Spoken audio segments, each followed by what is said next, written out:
It's a Victory Thursday edition of Locked On Grizzlies. Santi Aldama, the Team Spain version, maybe has finally shown up for the Memphis Grizzlies after an opening night win in Utah. Joe Morant and Desmond Bane stake claim to being the best backcourt in the National Basketball Association, and the rookies displayed some ways they've got a lot of learning to do. All on this episode and more of Locked On Grizzlies. Let's lock in.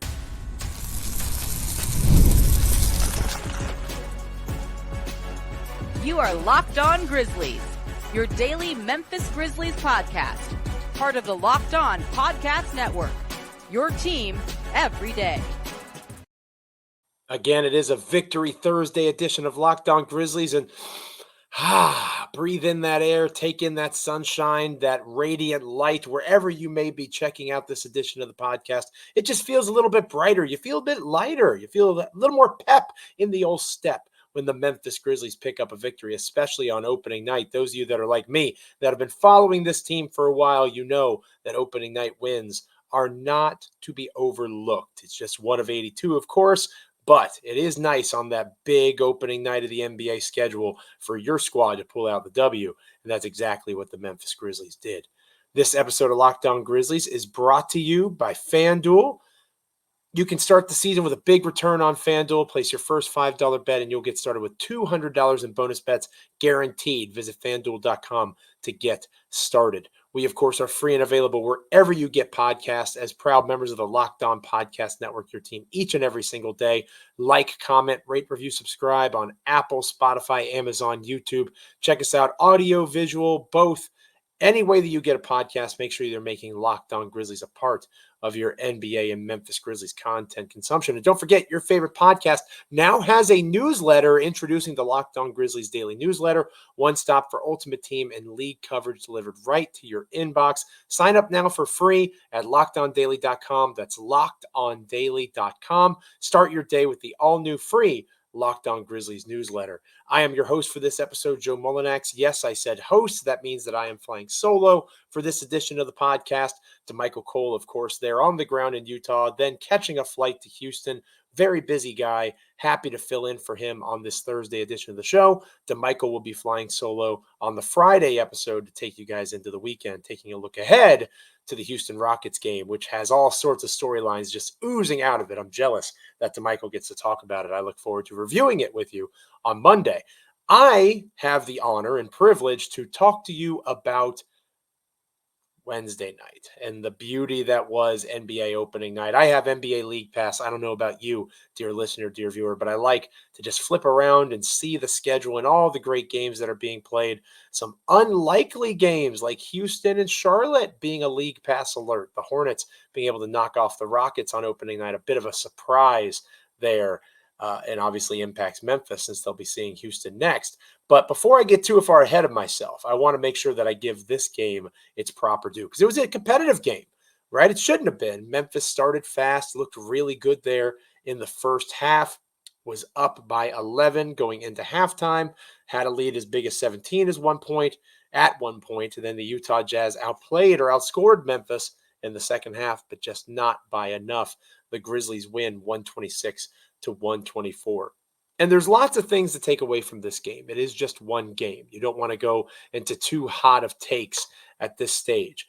But one of the things that I was most worried about coming into this game and into this stretch with Jaren Jackson Jr. being out, assuming he returns on Saturday, is what Santi Aldama would be able to do with the opportunity. Now, to Michael Cole, my co-host, very optimistic about Santi. We have talked about how his shooting stroke is pure. He figured to see growth in that area. Surely he wasn't this much of a struggle from beyond the arc compared to what he is in international play. We had talked about Team Spain, Santi, how he was the best player for Team Spain in the Olympics this past summer. Would that experience, would those reps pay dividends in the NBA schedule? Again, 1 out of 82. But one game in, it looks like that may indeed be the case. Santi Aldama was the leading scorer for the Memphis Grizzlies on this night. Also, Santi Aldama was the leading minutes getter in this game. He was the only Memphis Grizzly to play over 30 minutes. That's fascinating. Joe Morant only played 28 minutes. Desmond Bane only played 27 minutes. Part of that for Bane was foul trouble. We'll talk more about that later on in the show. But Santi Aldama on the floor, only 2 fouls, played really well in those 31 minutes. 27 points on 16 shots. He was 5 of 10 from beyond the arc, 5 rebounds, 2 assists. Did a really good job creating opportunities for himself. And Santi was most impressive for me because he showed versatility, right? That 5 for 10 from beyond the arc really stands out. It makes you, ooh, right? Nice. Good for you, Santi. But the thing to point out beyond that is Santi being 5 for 10 from 3 and 10 for 16 overall. That means he was 5 for 6 from inside the 3-point line. He finished better than he has before. He got to the rim. He finished alley-oops off of Joe Morant passes, which were phenomenal. And we'll talk more about Morant's brilliance later on in the program as well. But Santi showed the capacity to be a 3-level threat. He scored on the perimeter. He was able to create for himself a little bit off the dribble, put his head down, get to the rim, finish dunks, finish layups. Santi has the ability to not just be a spot-up 3-point shooter. He can do it all in a variety of ways for this Grizzlies team. Not in a way where he's better than Jaren Jackson Jr., obviously. But I do think if you're looking for offensively viable lineups, the idea of Jaren at the 5 and Santi Aldama at the 4, I'm intrigued by that. And I was intrigued by that before Santi went off against the Utah Jazz. I'm intrigued even more by it now because I think that if you put a lineup of Morant and Bane and eventually Luke Kennard or someone of that ilk, eventually Jaren Jackson Jr. and Santi Aldama, there's a lot of offensive potential. There's a lot of opportunity for defensive lapses too, of course, and that's part of the game as well. But I really like watching this new look Grizzlies offense. The Grizzlies did a pretty good job in terms of turnovers, only 12 in this game, much better than what they had shown in some of their preseason contests.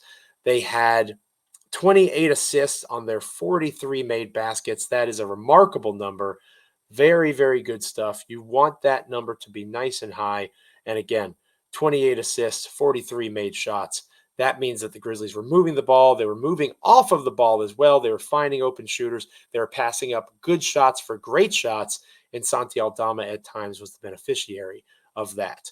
Really impressive showing for Santi. The ability to get to the basket, the ability to create for himself matters immensely. And it should only improve as he gets those chances to do what he did against the Jazz as a reserve, because he's not going to have to go against the likes of a Walker Kessler, who dominated this game inside the paint for the Utah Jazz. He played 30 minutes, had 16 points, 14 rebounds, 5 blocks. We talked on yesterday's show about how the Jazz were very high on Taylor Hendricks. He did a lot of good things in this contest, made numerous threes. He was a pest defensively as well, 2 steals, 1 block. He's not going to have to deal with that all the time when he's going against reserves. That's a positive for Santi.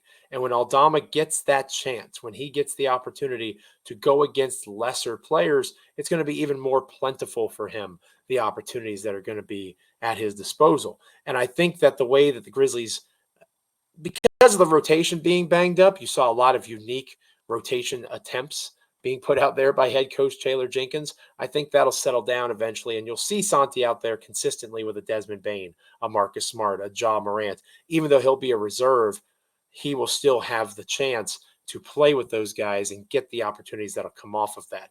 There's a stretch in the second half where Ja Morant created on numerous consecutive possessions off the dribble, a screen being set, Santi cut off of the baseline, coming to the basket as Ja played down the middle of the lane, and it was quick little dump-offs to Santi at and around the rim.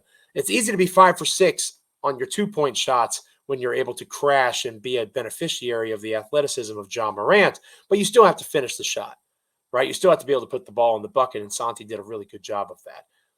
Some of you in the comments might hit me up at Joe Mullinax on X. You might actually go in the YouTube comments, give up on Zach Edey after a game. We'll talk more about Edey later on in the show. I most certainly am not ready to do that, but it is good to see if Santi Aldama can string 5, 10 games together like this. If Edey continues to struggle, letting Zach be the one who goes against bench bigs to start his career, and then having Santi be that guy to help spark the offense of the starting unit might be a more viable option today than it was 24 hours ago. So shout out to Santi. Team Spain Santi. That guy looked pretty good over the Olympics in Paris, and he looked pretty good for the Memphis Grizzlies, helping lead the way in their win over the Utah Jazz. A couple other guys helped lead the way in that victory. We'll talk about them next here on Locked On Grizzlies. Today's episode of Locked On Grizzlies is brought to you by the good folks over at Gametime. I love watching basketball. I stayed up late watching the Grizzlies knock off the Jazz, but watching hockey live, there's really nothing like it. The chill of the ice, the slam of the boards. I'm a big Washington Capitals fan. I remember when they won the Stanley Cup. Going and seeing one of those games live was always a dream of mine, and it was an amazing opportunity that I would have been able to have even better if I had known about Gametime's app at the time. It's really cool how Gametime operates. They have the Gametime Picks, which is a curation piece that makes it easier to save more on sports, concerts, comedy, theater, and so much more. They have the all-in pricing option that you can toggle on to feature the total upfront with no surprise fees at checkout.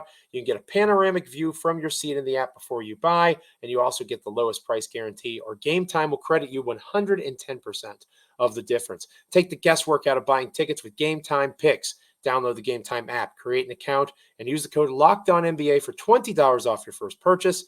Terms apply. Again, create an account. Redeem the code LOCKEDONNBA, LOCKEDONNBA for $20 off. Download Gametime today. What time is it? Game time.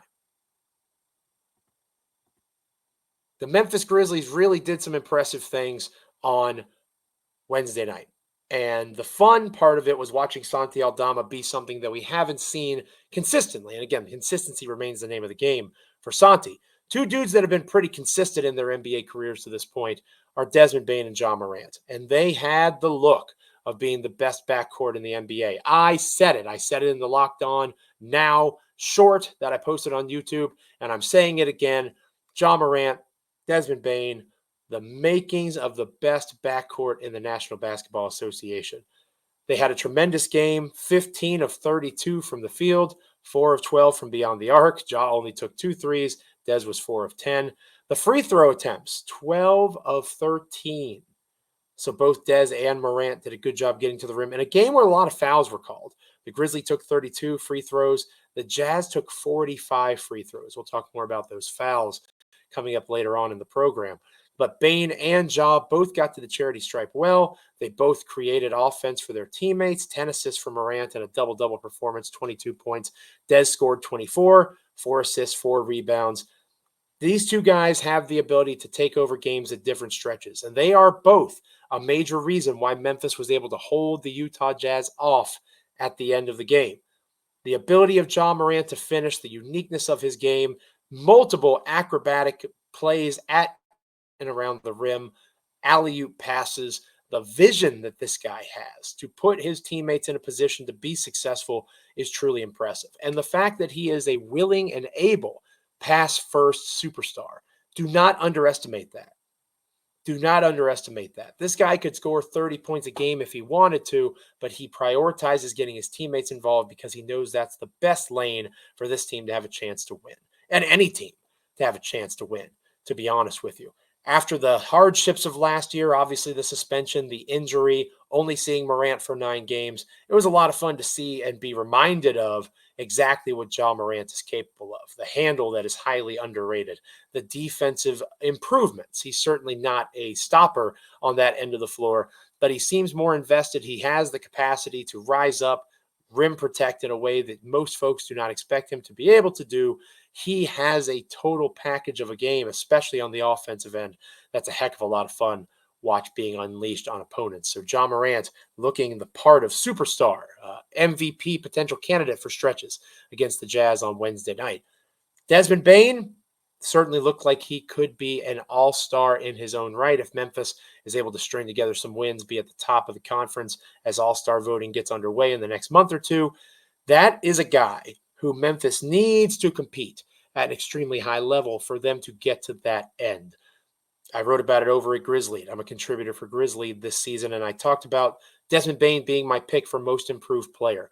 He has a lot of James Harden to his game, not necessarily in terms of getting to the charity stripe, right? James Harden is one of the all-time greats at that particular skill set, but Bane is an efficient scorer. Bane is an effective 3-level player at this point on the offensive end. He's able to create offense for others off the dribble. That was one of the things that Memphis had a lot of success with in this contest, especially early. They built their lead on the back of making multiple three-point shots. The Grizzlies took 45 threes. The Utah Jazz, by comparison, only took 26 threes. Very different looking Memphis Grizzlies roster, not nearly as focused on scoring at and around the rim and in the paint as they have been in the past. Utah dominated points in the paint in this contest, as a matter of fact. The Utah Jazz with Walker Kessler, Larry Markkinen, they had really, really strong performances. Memphis picked it up towards the end, 46 points in the paint. I believe DeMichael said in our Tuesday edition of the show, he really wanted, or our Wednesday edition, excuse me, he really wanted to see Memphis get to 50. That was his number for Memphis to win. They just fell short, just short of that number. But the Jazz are plus 10 in that mark. The Jazz were plus 8 in terms of rebounding. So the presence of one Zach Edey did not make the impact that many have hoped for, at least on opening night. Obviously not a reason to write anybody off. We'll talk more about that. But Desmond Bane is someone that was a major piece of that three-point process, not just in terms of taking and making threes himself, but in terms of being able to create shot opportunities for others. So much of those open threes that were carefully curated, especially in the first half, was off of dribble penetration. So obviously John Morant is an expert at that. Desmond Bane has gotten a lot better at it too. And as the defense is stressed, as Bane collapses and gets to the basket and forces guys to help off to not allow an easy layup, there are open shooters on the perimeter. And all it takes is for guys to make the shots, right? And that's easier said than done, especially at the NBA level. But when you have a guy like Jaylen Wells, and we'll talk about the rookies here more momentarily, who are willing participants in the process despite their rookie status. When you have somebody like a Santi Aldama, who is clearly hot and having success in the contest, willing to take those threes. When you have a Marcus Smart, who, even though he didn't shoot as well as he potentially could have, 1 for 6 from beyond the arc, he's still going to pull that trigger. Marcus Smart is not going to be lacking for confidence. And then you have guys like Jay Huff, who certainly weren't going to be in the rotation if everybody was healthy. I think that Jay Huff is somebody that eventually will go hang out in South Haven and spend a majority of his time there with the G League Memphis Hustle. But he made the most of his minutes in this contest. He showed that he maybe should be under consideration for some greater NBA opportunities down the road with his three-point shooting. Jay Huff is not fleet of foot. He's not a guy that's going to be able to create his own shot. He has to get that look from the hard work of guards and forwards that are able to dribble, penetrate, and kick out on the perimeter at and around the key, where Huff really likes to shoot it. Huff also really likes behind the head dunks, which was fun to learn about Jay Huff. I mean, I remember that vaguely from his University of Virginia days being a UVA fan, but he really did lean into it hard against the Utah Jazz as a member of the Grizzlies. So Jay Huff had a great performance. Why do guys like Jay Huff have the opportunity to have a great performance? It's because of the work of dribble penetration from Ja Morant, Desmond Bane. Those two guys really do have an opportunity here. And I think that the Utah Jazz game, DeMichael and I both talked about it being a positive opportunity for them. It's not always going to be that easy, starting even perhaps on Friday with the Houston Rockets defensively. Dylan Brooks picking up full court against Ja Morant for the first time one-on-one is going to be fascinating to watch unfold.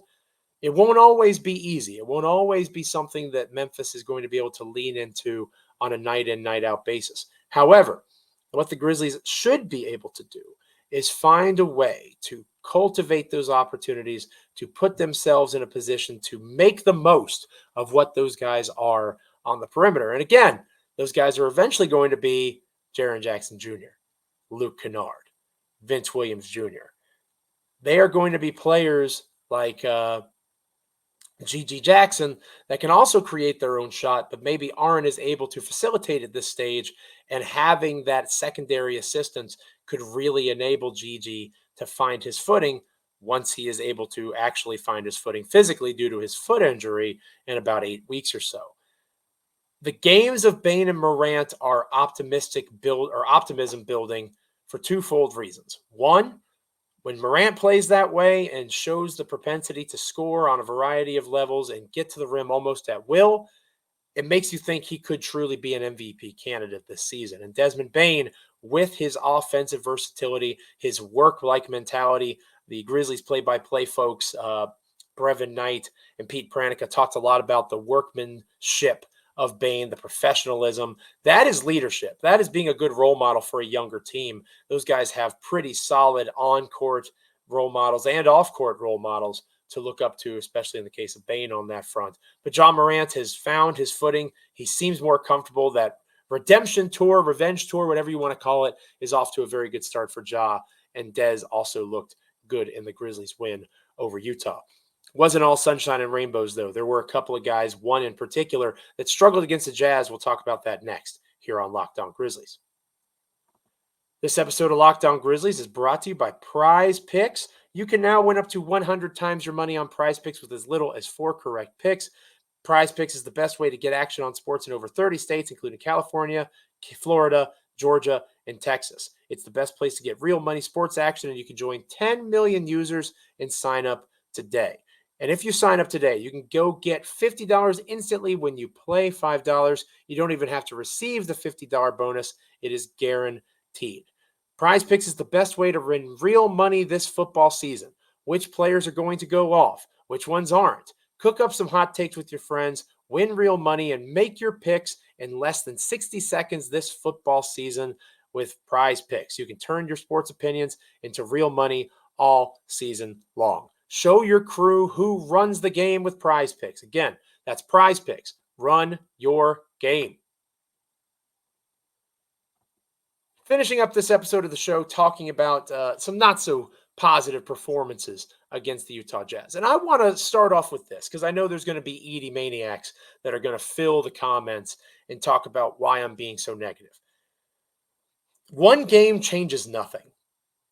Understood? One game changes nothing. I would start Zach Edey again on Friday. I would start Zach Edey again on Saturday. I would keep Zach Edey in that starting lineup until we get a full enough sample size of what he is capable of alongside Jaren Jackson Jr.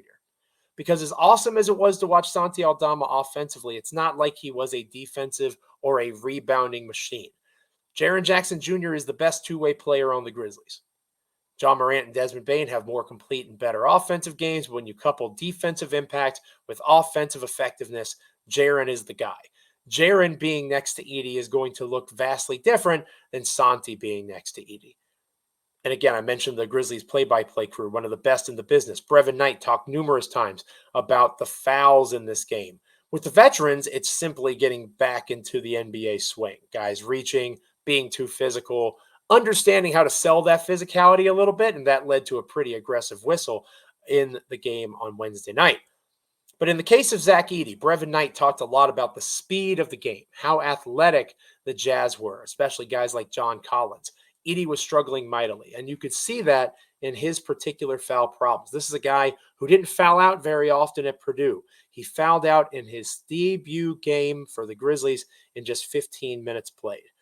5 rebounds in 15 minutes played, only scored 5 points, only made 1 free throw. He was 1 for 5 from the charity stripe. He did not have his best contest. No blocks, no steals. And in fact, my boss, David Lockheim, who Locked On Grizzly or Locked On Podcast Network is named after, he posted that the Jazz shot much better from the field when Edey was on the court than when Edey was off of the court, which is fascinating when you think about it. The 7'4", 290-pound Edey should be the definition of rim protection, should be a guy who hurts opposing offenses. That was not the case against the Jazz. Utah was better in terms of converting offensively with Edey on the floor than with him off of it. While it was much more pronounced with Edey and his struggles, you also saw them from Jaylen Wells. Wells played better than Edey did. You saw Wells make a couple of big threes, still displaying that confidence, but Wells in 23 minutes played had 5 fouls. He wasn't able to get on the board in terms of rebounds. He did have a steal, did have an assist. He was more active and comfortable than Edey was, but both of those guys committed 11 fouls in just 38 minutes of play. And that's not particularly good. You have to get used to the whistle of the NBA officials, and you have to get used to the speed of the game. That is the biggest concern that a lot of people had with Zach Edey going into this season. How was he going to be able to move and be in a position to physically stick, not just guards on switches in the pick and roll, but stick more athletic bigs. John Collins cooked him in this contest. To be honest with you, Walker Kessler, I believe I talked about on yesterday's show how it was Zach Edey dominating Kessler in Summer League. Regular season games that count in the standings are vastly different than Summer League contests, and it's pretty clear that the best center in this game was Walker Kessler. How can Zach Edey respond? Just by getting better on a day-to-day basis, sitting down, watching the tape, working with his coaches, understanding that in the absence of speed, because he's 7'4", 290 pounds, we can be polite and work up and down and kindness all the way we want. He's certainly not fat by any stretch of the imagination, but he is a big dude. He's not going to be able to move with a lot of these bigs. That mismatch concern has been real. But as Grizzlies GM Zach Kleiman pointed out numerous times in the lead up to the season, opposing teams have to deal with that mismatch from Edey on the opposite end as well. And that was a place where Memphis could be better, having Edey's back when he is in a struggle. Because if you remember correctly, over the last few years at Purdue, he was such a focal point of that offense. They fed him down when they got down the court every time. Memphis doesn't need to do that, but when he does get positioned down low for easy buckets, you got to give the big guy a chance. Doesn't have to be all the time, but you're asking Edey, again, it's a very much a learning curve situation. You're asking him to be something in Memphis that he was not at Purdue. In theory, it should all be things that Edey is elite at. He should be an elite rebounder given his size. He should be an elite screener. We saw a lot of good screening in this contest. The Gortat screen is alive and well with Zach Edey in the fold with the Memphis Grizzlies. Edey did some good things in this game, but when he is struggling with his confidence on the defensive end in particular, when he's looking for rhythm, he was down on the block numerous times trying to find position, using that frame to box guys out to give himself open and easy buckets. Memphis didn't really find him down there very often. That has to be a priority. And I'm comfortable saying that needs to be a priority because Joe Morant himself has said that it needs to be a priority. Desmond Bane himself has said that it needs to be a priority. You have to put pedal to the metal and make that happen. An interesting game coming up on Friday with Houston. The bigs of the Rockets are maybe more conducive to the game that a guy like Edey plays. But he has to be able to take the mistakes that came from the Utah contest and apply them in terms of lessons. There are no losses, just lessons. That's not coach speak. That's reality, depending on how your perspective is around your struggles. Everybody has struggles, and especially a rookie that is adapting his game to a different role.